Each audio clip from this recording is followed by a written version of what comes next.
You're watching Theme Park Worldwide, where I'm here at the Land of Legends theme park in Antalya, Turkey, on board the Typhoon Coaster. This is an Intamin Water Coaster, and yeah, it actually starts with a little dark ride scene. But yeah, you wouldn't be able to see that if it was just facing me, of course. But there is a POV on the channel of this ride facing forwards. But here we go, onto the vertical lift hill now. We have some great views across the park and the water park here at Land of Legends.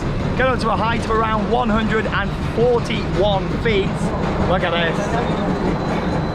Wow, awesome views all across Antalya. We're about to drop down now at speeds up to 53 miles an hour. Got a huge drop, here we go.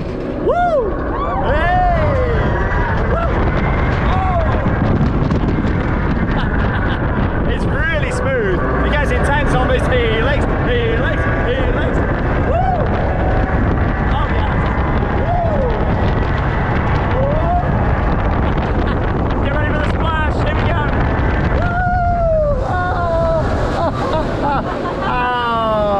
Oh, lovely. I tell you what, yeah, pretty well on the back, but it's definitely even more of a soaker on the front. If you haven't already, check out the other videos here from Land of Legends. That leaves me with one final thing to say. Get out there and keep on riding. See you in the next video.